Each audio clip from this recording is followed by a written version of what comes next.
there, and welcome back to the channel.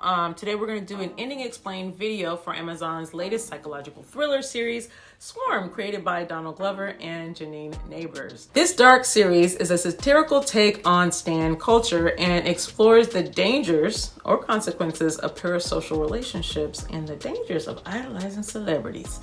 Who knew? Now, I know a lot of people were confused by this series, as were I, but I thought it'd be cool to at least share my thoughts on what I thought took place in the last episode. I also use Dre, Tony, and Dre Tony interchangeably, and you know why. So here's a quick run through and then we'll do a discussion. In the last episode, we witnessed Dre's physical transformation and the reduction of her obsession with NiJah. Wow, right? She begins dating a woman named Rashida in Atlanta, and although Rashida expresses her dislike for NiJah, Dre Tony seems unfazed. However, she's still on the run from the police. She's stealing vehicles and using credit cards to maintain her lifestyle and relationship with Rashida. On their 1-year anniversary, Dre Tony purchases very expensive NiJah tickets, which sparks a heated argument with Rashida. Rashida puts her down for her obsession with NiJah and says that neither of them are going to the concert, okay? Ultimately, Dre cold-bloodedly kills Rashida, burns her body along with those pricey tickets in her pocket. Even without a ticket, Dre still goes to the venue and ends up killing the scalper, okay? With the blood all over herself, she rushes inside the concert anyway and tries to make a run for NiJah on stage. However, she is apprehended by security, but she takes a look at NiJah and she sees Marissa's face. It's so weird. NiJah stops the security from holding her, invites her over to sing for the crowd, and encourages them to cheer for her. Finally, NiJah escorts Dre out of the stadium and the two leave together. Now to the discussion part. Okay, so the biggest upset in this episode is that Dre becomes a male presenting character calling herself Tony. What is going on? First, I think Dre's decision to become Tony is motivated by a combination of factors, from exploring different aspects of her identity to assuming an identity to protect herself from heartbreak. Secondly, I believe that she now realizes that she's a lesbian, and it's worth noting that becoming a lesbian does not require that you present male or masculine, but I do think assuming a masculine persona in this case has more to do with her past experiences than her personal preference. Now, although it's clear that Dre was infatuated with Marissa, at least from my vantage point, I don't necessarily think that the two were lovers. However, Dre's infatuation with Marissa, and at one time she was passionately kissing her scar, to me symbolizes some sort of romantic feelings from Dre's side. We also learned that Marissa's father may have picked up something as well when Marissa's mom starts to talk about how she told her husband that young women, or women in general, can have intimate relationships that can be unromantic. I don't think she was right in this case. Additionally, I think that Dre was Marissa's backup when men did her wrong. I think that she was always there for her, even if that meant sacrificing her own happiness and comfort in doing so. So Dre meets Rashida in Atlanta after the club. Tony has a new truck and clothes, so we can see that she's gotten really good at scamming and living a life of crime. She may have even gone to the club to look for potential victims too. So it's a mystery why Dre offered to take Rashida and her friend home. That's something that they didn't address, but I thought it was interesting that Tony showed compassion towards the friend having a broken nose in the tub, right? While Rashida dismissed it and would rather spend intimate time with a stranger on the couch. That girl was in pretty bad shape. I thought maybe she would die, but what doesn't add up for me is that Tony likes Rashida.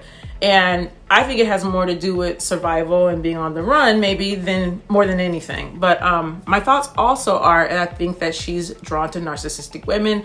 Perhaps her mom was a narcissist and that she sustained some kind of hurt in the past. I think that Marissa had some narcissistic behaviors as well. She didn't consider Dre's feelings when they were making love at the beginning of the movie. And I don't think she acknowledged how uncomfortable Dre was when Khalid would make comments towards her. I think for the most part, Marissa ran over Dre. Back to the story. Rashida says she hates NiJah. Okay? And Dre doesn't seem bothered at all. Like, I just knew that she was going to hit her over the head with a vase or something. But Rashida gives her number to her. Homegirl leaves. And kudos to Tony for trying to resist her addiction to NiJah by giving up her phone. But I never thought that she would pursue a relationship with a NiJah hater. To me, it seems like that's a lot. But hey, that's progress for her.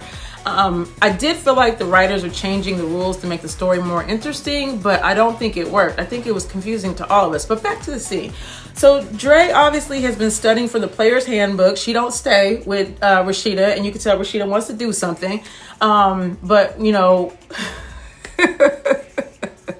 before things get too heated, she like bounces out like a perfect gentleman, which I think was just to create that tension so that Rashida would be more attracted to her. Dre tells her that she doesn't have a phone and because of a bad habit. And I think that's when we find out that she's trying to kick this NiJah habit. But it's also like a dang GPS tracker. Like, she could be tied to the murders too. So it's good for her not to have that phone.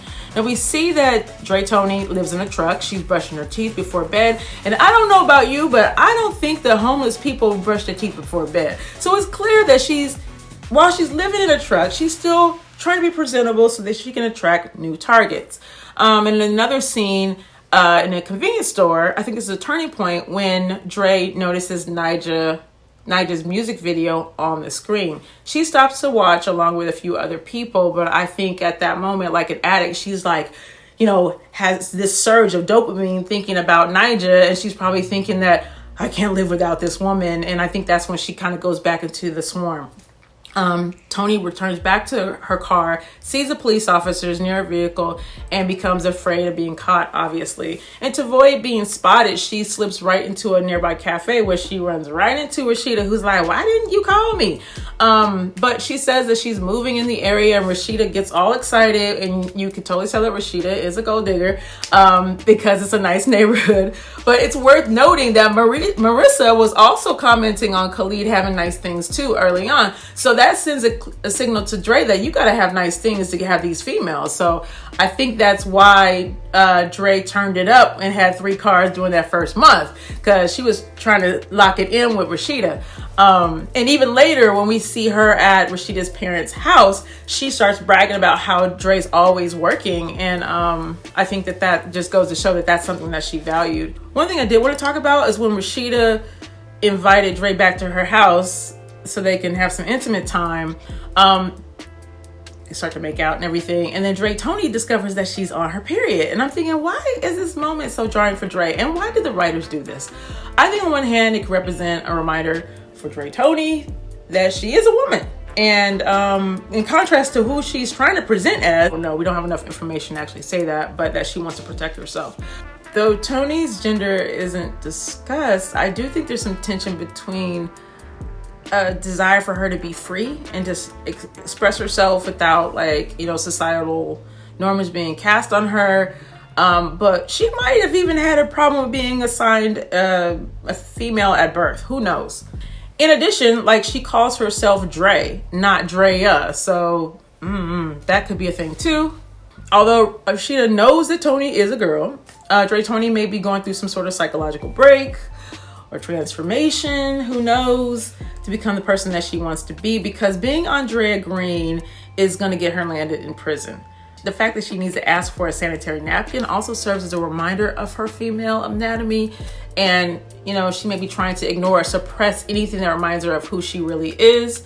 On the other hand, I also thought that this moment could also highlight her vulnerability and fragility of having to ask for help, you know, and asking for support and care from someone that she doesn't know.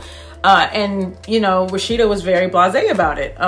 You know, I think this is interesting when you've got a person who's a criminal and killing people, and to see like the complexity and the multi-dimension of her character. Overall, I think the symbolism of her period really could depend on anyone's interpretation, right? We don't know why the writers chose to include this. I had something to say about it. So anyway, back to the story. After a month of being together, Rashida takes her to meet her parents. And I thought this was important to Dre Tony because she probably has unresolved feelings from being rejected by the Jacksons years ago and wants to make a good impression, which she does. There are some similarities between Rashida and Marissa, and I wanted to kind of go over them. They both come from two-parent households, well-to-do families. They're both only children. They're spoiled. They're privileged. I think a noticeable difference, though, is that between Marissa and Rashida is that their living situations. While Marissa lived in poverty with Dre, it seemed to be a choice so that she could take care of herself and Dre. On the other hand, Rashida gave like this kind of like debutante kind of vibe with her sense of style and high expectations. It was very evident when they were dragging her friend through, and she said she didn't want them to mess up something that she had just bought from Anthropology. It's a specialty retail chain store. But her friend is drunk and got a broken nose, and she's like talking about that. I mean, at the same time, Marissa needed Dre. She needed her emotional support. But it seems like Rashida doesn't need emotional support at all. She seems really self-sufficient. So anyway, she was well received by the parents, which was pretty good. And it's kind of felt like, oh wow, maybe they could have a life together. A year has gone by in the next scene, and the two are sitting down. They're very comfortable. You can tell like they're a unit. And then Dre surprises Rashida with these pricey tickets because that's what we do. When we're celebrating, we go see NiJah. Despite their financial strain, Dre not paying rent, I also don't think that it's weird that she invited her to the concert. You guys have been a couple for a year. It's cool for you to do some things that I want to do sometimes. This is someone that I like, so I don't think it came out of nowhere, but it's clear to see how spoiled Rashida is, where she's not only are you not gonna go, I'm not gonna go, we not going, and she folded up those tickets and put it in her pocket. Like, that is insane. She obviously ran the show and was like the leader in that relationship. And I thought it was interesting that Dre Tony never broke character. So like, this is life for her. And I'm like, if you knew Dre Tony, you wouldn't be talking to her like that. So Dre Tony was probably really chill and even killed throughout the whole relationship. So that's a lot of anger to release in that moment. Especially when you choke someone out and then like burn their body. That's when you know you're mad. And I don't think that's how that would normally go down. I think the writers got it wrong. I think that a girl like Dre Tony would not forget that the tickets are in her pocket. I mean, she is all about that life. She would have gotten them tickets. They would have fought over them tickets. When she folded them tickets, she would have dove on her. Like, that right there didn't make sense to me. Going straight to the choke out, like, this is your life. Think about what's going on here. I just don't think that was realistic. I really don't.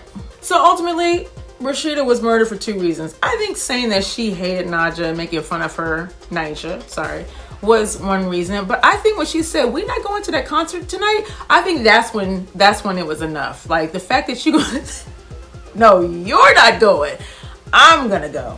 I got that from my boyfriend. But she did kill someone that she loves, and she cried while she did it. I think it was interesting to see her going to the venue and how she just pretty much accepted the rejection from like the box office girl and the will call girl. I was like, dang, maybe she's done, maybe she's cool.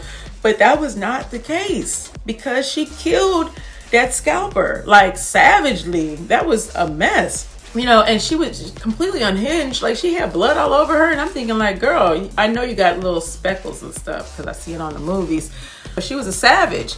And she was thirsty. Maybe at this point she knew that it was going to be over. I really do think the symbolism of the concert scene is worth noting. The scene like basically cuts to her like pushing through the crowd, and she's got this blood and everything on her. And when she finally makes it to the front, and she's all covered in blood and everything, I think it represents the violence and chaos that her obsession has caused. She's obviously unhinged and willing to do anything to get to NiJah, even stabbing a scalper. Okay, that's how dangerous the consequences of her obsession are. It's not clear whether this part is a dream sequence or actually happening, because security would have been on her tough, whatever. But I think it's happening in her head. From episode 6, we see the police officer get excited because they find Dre posing as Tony. She shares an image of Dre Tony running across the stage at the concert, and you can see that she makes it all the way through to the other side. So we know that this moment between NiJah and Dre Tony isn't real. When the reporter sees the image on her phone, we see a woman with cornrows, but the filmmaker says, is that her brother? So the woman that we see looks more feminine, but we don't really actually see how masculine Dre has become until this episode. But, for the sake of the story playing out the way that it does, by the time she reaches to NiJah, she does get tackled by security. However, NiJah stops them and embraces her. Like, hey, Marissa's face being superimposed on NiJah's body was weird to me. I think it could be interpreted as being symbolic of her delusion. I mean, obviously she is. I think that she's projecting her feelings for Marissa onto NiJah, and that her obsession has reached a point where she can no longer distinguish between reality and fantasy. I think that's what's going on. Personally, I do think that Chloe Bailey could have played NiJah, and that would have been a better choice than that little face thing. I understand why they did that, but it wasn't really done that well, in my opinion. The moment when NiJah hands Dre Tony the mic could also be symbolic of Dre Tony finally being seen and heard, and she has everyone cheer. So it's that moment of validation and recognition, something that Dre Tony has been seeking throughout the series and possibly her whole life. Earlier in the series, Dre Tony and Marissa talk about having an immediate connection once they met the pop star. She says, as soon as we see each other, we'll know we have that connection. However, Dre Tony didn't realize that this isn't true after she bit NiJah. Okay, so I don't know why she doesn't feel like she's not a threat to NiJah after that incident. Like, you caused her physical harm, but you also angered the swarm community. So what are you talking about? Like, I don't know if she's in denial to protect her ego, or if the writers got this wrong or something. We'll never know. But in conclusion, the events of the concert leave us wondering if this was real or just a delusion, if Dre Tony is now sitting in a jail cell, possibly awaiting a trial, or she's in a coma because she was tackled by security. Overall, Swarm is a thought-provoking series that explores the dangers of, obviously, online fandom and idolizing celebrities. While the show's fixation on Beyonce got on my nerves, and this confusing plot detracted from the overall message, I think it's still worthy of watching for its unique perspective and performances of the talented cast. They were really, really good. The ending of Swarm leaves us with more questions than answers, to be honest with you, including what happened to her after the concert incident. Like, what happened to the police officer? I really liked her performance. I think it's a show that will leave you thinking long after the credits roll. And the only person or people who know the true ending of the story are the people that created it. Let me know what your thoughts are in the comments.